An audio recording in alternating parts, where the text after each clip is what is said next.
बिस्मिल्लाहिर्रहमानिर्रहीम। अस्सलाम वालेकुम। माय नेम इज़ एडवोकेट तमन्ना शरीफ मिर्ज़ा। आज मैं जिस हवाले से इंफॉर्मेशन देने वाली हूँ वो टॉपिक है बीवी के नानो नफ़का के बारे में और बच्चों के खर्चे के बारे में, maintenance of child and maintenance of wife के हवाले से।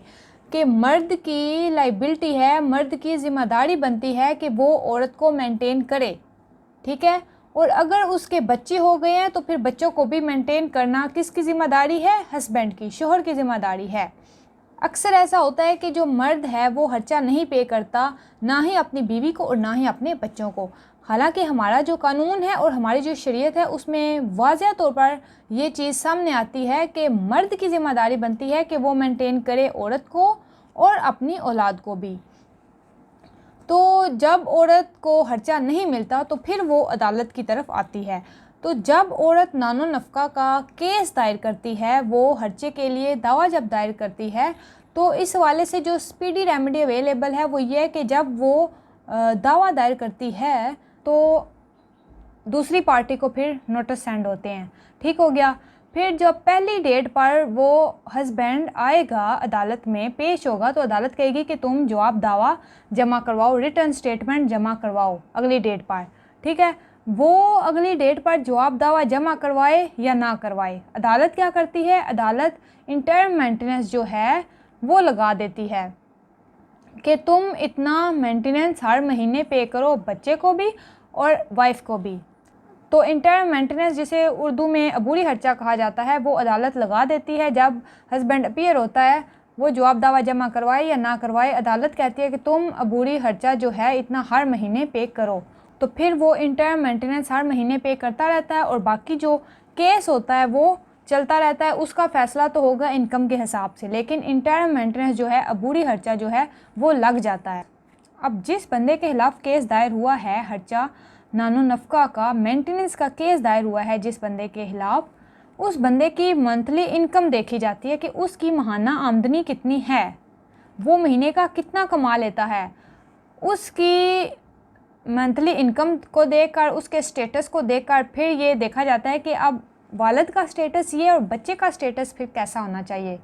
तो उस हिसाब से फिर अदालत फ़ैसला करती है कि तुम महीने का इतना दो। या फिर फ़र्ज़ कर लें कि हस्बैंड 70,000 कमाता है, तो फिर अदालत कहेगी कि तुम 30,000 जो है वो बीवी और बच्चों को पे करो। उसके अलावा अदालत इस बात को भी मद्देनज़र रखती है कि उस शोहर के ऊपर कोई और ज़िम्मेदारी तो नहीं है, उसके ऊपर माँ बाप की ज़िम्मेदारी, बहन की या बाकी जो छोटे भाई हैं उनकी ज़िम्मेदारी भी इसी बंदे के ऊपर है, यही उनको मेंटेन कर रहा है। तो फिर अदालत इस बात को भी मद्देनज़र रखती है।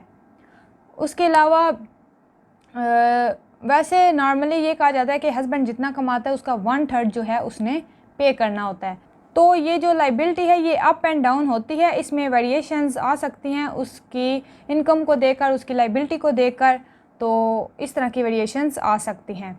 तो खर्चा जो है वो वालिद ने पे करना होता है जब तक बच्चा 18 साल का ना हो जाए। यानी कि अगर वो लड़का है तो वो 18 साल का होगा तो फिर वालिद की ज़िम्मेदारी ख़त्म होगी, और अगर बच्ची है, लड़की है, तो वो जब तक उसकी शादी नहीं हो जाती तब तक वालिद ने ही उसे मेंटेन करना है। और बीवी के हवाले से ये है कि बच्चों का तो है मेंटेनेंस हर सूरत में वालिद ने पे करना है। बच्चे माँ जिधर मर्ज़ी ले जाए, लेकिन ये बाप की ज़िम्मेदारी है, बाप की लाइबिलिटी है कि बाप ने खर्चा पे करना है। और बीवी का अब यहाँ पे ये है कि अगर बीवी आबाद नहीं होती, बीवी को हस्बैंड रखना चाहता है लेकिन वो आबाद नहीं होती, वो जाकर अपने मैके केस फाइल कर देती है खर्चा नानो नफ़का का। तो इस हवाले से जजमेंट्स हैं कि बीवी अगर आबाद नहीं होती तो वो फिर डिसओबीडियंट है, तो उससे खर्चा नहीं मिलेगा। बहुत सारी जजमेंट मौजूद हैं, उनमें क्लियरली ये बात वाज़ह की गई है कि अगर औरत आबाद नहीं होती, आकर हस्बैंड उसे रखना चाहता है लेकिन वो आबाद नहीं होती, तो फिर वो नानो नफ़का की हकदार नहीं है, वो खर्चा क्लेम नहीं कर सकती।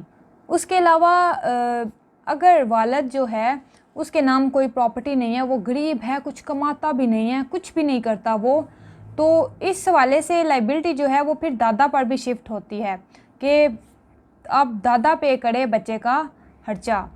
उसके अलावा हस्बैंड जो भी जॉब करता है तो बीवी को ये प्रूव तो करना होता है अदालत में कि ये बंदा मेरा जो शोहर है ये फ़लाँ जॉब करता है, लेकिन बाज़ दफ़ा اس کے پاس کوئی ایویڈنس نہیں ہوتا تو میڈ یہی کہہ دینا کہ میرا ہسبینڈ فلاں جگہ پہ جاب کرتا ہے، اس کا فلاں رینک ہے یا فلاں ڈپارٹمنٹ میں ہے، آپ کے پاس سیلری ریسیپٹ تو نہیں ہوگی کہ یہ اتنا کما لیتا ہے، تو عدالت جو ہے وہ اس بندے کا ریکارڈ منگوا لیتی ہے، میئر اسٹیٹمنٹ دے دینا اور 2 گواہان کی اسٹیٹمنٹ پر بھی عدالت فیصلہ سنا دیتی ہے۔ اس کے علاوہ اس کے اوپر جو کورٹ فی لگتی ہے وہ 15 روپے کی لگتی ہے، جو مینٹیننس کا عورت دعویٰ دائر کرتی ہے اس کے اوپر کورٹ فی 15 روپے کی لگتی ہے۔ اس کے علاوہ اگر عورت کہے کہ میں اس بندے سے خرچہ نہیں لینا چاہتی، اس کے علاوہ اس کے ہسبینڈ نے اسٹیمپ پیپر کے اوپر یہ اسٹیٹمنٹ لکھوا لی، یہ بیان لکھوا لیا کہ میں تم سے بچے نہیں لوں گا لیکن تم اس کے بدلے مجھ سے خرچہ کلیم نہیں کرو گی، تو اس طرح کی کوئی بھی اسٹیٹمنٹ جو ہوگی وہ نل اینڈ وائڈ ہے، اس کی کوئی ایویڈینشری ویلیو نہیں ہے لا کے اندر۔ مرد نے، ہسبینڈ نے مینٹین کرنا ہے ہر صورت میں اپنے بچوں کو، اور بیوی کا کہ اگر وہ آ کر آباد ہوتی ہے، اس کی ڈیزرشن ہسبینڈ نے نہیں کی، وہ غیر آباد اپنی مرضی سے ہوئی ہے، تو ایسی صورت میں پھر عورت کلیم نہیں کر سکتی، وہ آ کر آباد ہوگی تو پھر اس کو عدالت خرچہ دلوائے گی۔ تو امید کرتی ہوں کہ میں نے اس پوائنٹ کو کلیئر کر دیا ہے۔ مزید اگر آپ مجھ سے کوئی بھی کویشچن پوچھنا چاہتے ہیں تو آپ پوچھ سکتے ہیں، اور میرے چینل کو سبسکرائب کرنا مت بھولیے گا، اور ساتھ میں دی گئی گھنٹی کا جو نشان ہے اس کو بھی پریس کر دیجئے، اور اپنی رائے کا بھی اظہار کیجئے۔ Thank you very much. السلام علیکم۔